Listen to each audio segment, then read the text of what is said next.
जिस बेटे की कामयाबी के लिए माँ ने अपना सब कुछ बेच दिया, उसी बेटे ने दौलत के नशे में अपनी माँ को अनाथ आश्रम के बाहर छोड़ दिया। लेकिन फिर माँ ने जो साम्राज्य खड़ा किया, उसे देखकर बेटे के पैरों तले जमीन खिसक गई।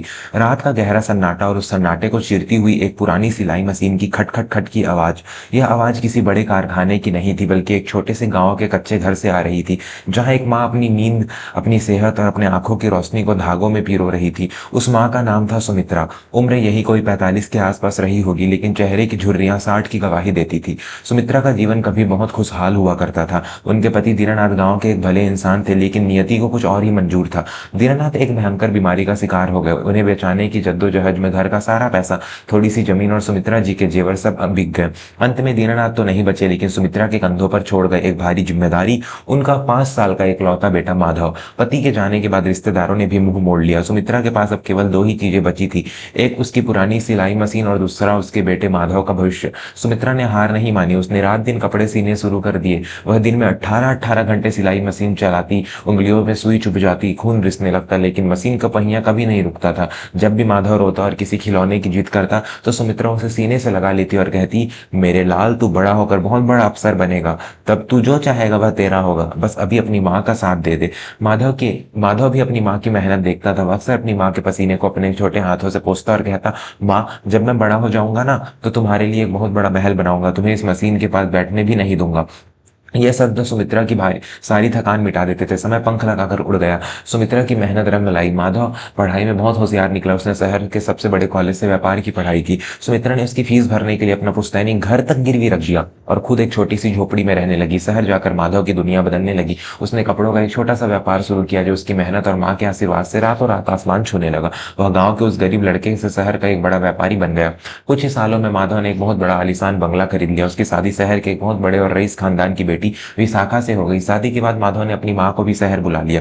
जब सुमित्रा पहली बार उस बड़े से बंगले में दाखिल हुई, तो उसकी आंखें चौंधिया गई। संगमरमर के फर्श, कांच के बड़े बड़े दरवाजे और मखमली सोफे। सुमित्रा डर रही थी कि कहीं उसके खुरदुरे और फटे हुए पैरों से वह फर्श गंदा ना हो जाए। माधव ने माँ का हाथ पकड़ा और कहा, माँ देखो, मैंने अपना वादा पूरा किया। अब तुम्हें जिंदगी भर कोई काम नहीं करना है, यह तुम्हारा महल है। सुमित्रा की आंखों से आंसू बह निकले। उसे लगा जैसे उसकी बरसों की तपस्या सफल हो गई, लेकिन यह खुशी सिर्फ कुछ ही दिनों की मेहमान थी। विशाखा, जो हमेशा से अमीरी में पली बड़ी थी, उसे सुमित्रा का सीधा साधा गाँव का पहनावा, उसका रहन सहन और उसका बात करने का तरीका बिल्कुल पसंद नहीं था। विशाखा को सुमित्रा से एक अजीब सी चिढ़ होने लगी। सुमित्रा बहुत सुबह जल्दी उठकर पूजा करती, जो विशाखा की नींद खराब करता था। सुमित्रा रसोई में जाकर अपने बेटे के लिए खुद खाना बनाती चाहती, लेकिन विशाखा उसे नौकरों के सामने बेइज्जत कर देती। एक दिन सुमित्रा अपने कमरे में बैठकर अपनी वही पुरानी सिलाई मशीन साफ कर रही थी, जिसे वो गांव से अपने साथ ले आई थी। तभी विशाखा वहां आ गई और तमतमाते हुए बोली, माँ जी, यह कबाड़ आप यहाँ क्यों ले आई? हमारे घर में ऐसे लोहे के कचरे की कोई जगह नहीं है। मेरे दोस्त आते हैं तो मुझे शर्मिंदगी होती है। सुमित्रा ने सहमते हुए कहा, बहू, यह कबाड़ नहीं है। इसी मशीन ने मेरे माधव को इतना बड़ा इंसान बनाया है। यह मेरे लिए भगवान के समान है। विशाखा ने मुंह बनाते हुए कहा, आपके लिए होगी भगवान, लेकिन मेरे इस आलीशान घर में यह कूड़ा नहीं रहेगा। उस शाम जब माधव घर लौटा, तो सुमित्रा ने सोचा कि वह माधव से इस बारे में बात करेगी, लेकिन विशाखा ने पहले ही माधव के कान भर दिए थे। जब सुमित्रा ने माधव को आवाज दी, तो माधव ने झुंझुलाते हुए कहा, माँ, विशाखा सही तो कह रही है। अब हम इतने बड़े लोग बन गए हैं, समाज में हमारी एक इज्जत है। आप उस पुरानी मशीन को फेंक क्यों नहीं देती? और वैसे भी जब मेहमान घर आते हैं, तो आप अपने कमरे में ही रहा कीजिए। ये शब्द सुमित्रा के दिल में किसी खंजर की तरह उतरे। जिस बेटे के लिए उसने अपना जीवन खपा दिया, आज वह उसे समाज के सामने लाने में शर्मिंदा हो रहा था। सुमित्रा चुपचाप अपने कमरे में चली गई। उस रात वह बहुत रोई। समय के साथ हालात और बदतर होते गए। विशाखा ने नौकरों से कहकर सुमित्रा का सामान घर के पीछे बने एक छोटे से स्टोर रूम में रखवा दिया। अब सुमित्रा उसी स्टोर रूम में रहती थी। माधव अब अपनी व्यापारिक बैठकों और पार्टियों में इतना व्यस्त हो गया था कि उसे यह याद ही नहीं रहता था कि उसकी माँ ने खाना खाया है या नहीं। सुमित्रा अब उस बड़े से बंगले में एक अजनबी से ज्यादा कुछ नहीं थी। एक दिन विशाखा ने माधव से साफ शब्दों में कह दिया, माधव, या तो इस घर में तुम्हारी ये अनपढ़ माँ रहेंगी, या फिर मैं। कल मेरे मायके वाले आ रहे हैं। मैं नहीं चाहती कि तुम्हारी माँ को इस हालत में यहाँ देखे। तुम्हें कुछ ना कुछ करना होगा। माधव, जो पूरी तरह से विशाखा और उसकी दौलत के नशे में अंधा हो गया था, उसने अपनी माँ को ही रास्ते से हटाने का फैसला कर लिया। अगले दिन सुबह माधव सुमित्रा के पास आया और बहुत ही मीठी आवाज में बोला, माँ, अपना थोड़ा सा सामान बांध लो। मैं तुम्हें एक बहुत बड़े तीर्थ स्थान पर ले घुमाने ले जा रहा हूँ। वहां तुम्हें बहुत शांति मिलेगी। सुमित्रा का भोला दिल खुशी से भर गया।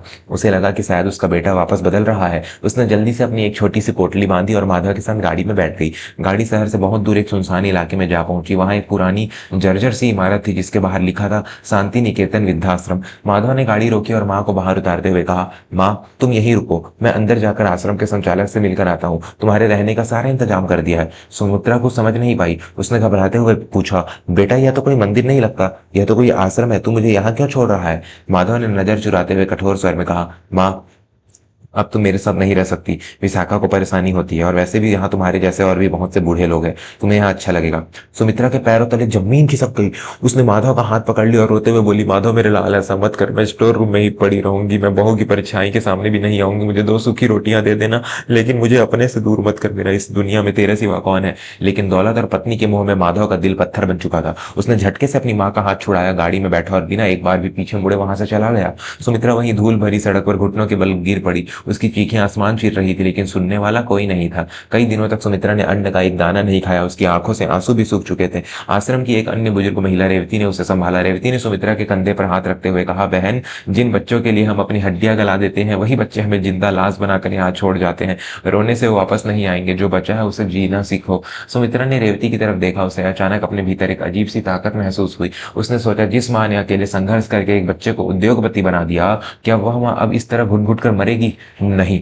अगले दिन सुमित्रा आश्रम के कबाड़ खाने में गई। वहां उसे एक पुरानी जंग लगी सिलाई मशीन मिली। यह मशीन बिल्कुल वैसी ही थी जैसी उसने गांव में चलाई थी। सुमित्रा ने आश्रम के संचालक से अनुमति ली और उस मशीन को साफ करके ठीक किया। सुमित्रा ने आश्रम में रहने वाली महिलाओं के फटे पुराने कपड़ों को जोड़कर सुंदर थैले और पारंपरिक कपड़े सिलने शुरू कर दिए। उसके हाथों में तो जैसे जादू था। एक दिन पास के शहर का एक बड़ा कपड़ा व्यापारी सेठ दिनकर उस आश्रम में दान देने आया। उसकी नजर सुमित्रा द्वारा बनाए गए उन खूबसूरत थैलों और कपड़ों पर पड़ी। वह सुमित्रा की कला देखकर हैरान रह गया। दिनकर ने सुमित्रा से कहा, माँ जी, आपके हाथों में तो साक्षात सरस्वती बसती है, क्या आप मेरे कारखाने के लिए ऐसे कपड़े तैयार कर सकती हैं? मैं आपको मुंह मांगी कीमत दूंगा। सुमित्रा ने शांत स्वर में जवाब दिया, मैं आपके कारखाने नहीं आऊंगी सेठ जी। अगर आपको मेरा काम पसंद है तो कच्चा माल यहाँ भिजवा दीजिए। मैं और मेरे साथ इस आश्रम की सभी बहनें मिलकर काम करेंगी। सेठ दिनकर मान गया और यहीं से जन्म हुआ मातृ छाया का। सुमित्रा ने आश्रम की हर उस बूढ़ी और बेसहारा माँ को सिलाई सिखाई जिसे उसके अपनों ने ठुकरा दिया था। धीरे धीरे एक मशीन से 10 मशीनें हुई, फिर 100 मशीनें। उनका काम इतना बेहतरीन था कि पूरे शहर में मातृ छाया ब्रांड के कपड़ों की मांग आसमान छूने लगी। सुमित्रा सिर्फ एक बेसहारा माँ नहीं थी, वह सैकड़ों माताओं की ताकत बन चुकी थी। जो औरतें कल तक अपने बच्चों के धोखे पर आंसू बहाती थी, आज वे गर्व से अपना सिर उठाकर जी रही थी। इधर नियति अपना खेल खेल रही थी। जो पैसा माधव ने अपनी मां के आंसुओं पर खड़ा किया था, वह पैसा उसे कभी रास नहीं आया। माधव के घमंड और गलत फैसलों के कारण व्यापार में लगातार भारी नुकसान होने लगा। उसके साझेदारों ने उसके साथ बहुत बड़ा धोखा किया और सारा पैसा लेकर विदेश भाग गए। माधव रातों रात सड़क पर आ गया। बैंक ने उसे आलीशान बंगला और कारखाने सब नीलाम कर दिए। जब गरीबी ने दरवाजे पर दस्तक दी तो विशाखा का प्यार भी खिड़की से उड़ गया। विशाखा माधव को छोड़कर अपने मायके चली गई और जाते जाते कह गई, मैं एक भिखारी के साथ अपनी जिंदगी बर्बाद नहीं कर सकती। माधव पूरी तरह से अकेला और कंगाल हो चुका था। वह दाने दानों को मोहताज था। नौकरी की तलाश में वह दर दर भटकने लगा, लेकिन हर जगह से उसे दुत्कार ही मिली। एक दिन सड़कों पर भटकते हुए उसकी नजर एक बहुत बड़े होर्डिंग पर पड़ी। उस पर लिखा था, मातृ छाया परिधान, हमें अपने नए कारखाने के लिए एक अनुभवी प्रबंधक की आवश्यकता है। माधव को लगा कि शायद यही उसकी आखिरी उम्मीद है। वह अगले ही दिन मातृ छाया के शानदार मुख्य कार्यालय में पहुंच गया। कार्यालय की भव्यता देखकर माधव हैरान था। रिसेप्शनिस्ट ने उसे अंदर संचालिका के केबिन में भेज दिया। माधव जब केबिन में दाखिल हुआ तो एक बहुत बड़ी सी कुर्सी पर कोई पीठ किए बैठा था। माधव ने हाथ जोड़कर कहा, मैडम, मेरा नाम माधव है। मैं एक समय से मैं शहर का बहुत बड़ा कपड़ा व्यापारी हुआ करता था, लेकिन आज मेरी किस्मत ने मुझे सड़क पर ला दिया है। मुझे इस नौकरी की बहुत जरूरत है, कृपया मुझे एक मौका दीजिए। कुर्सी धीरे धीरे घूमी।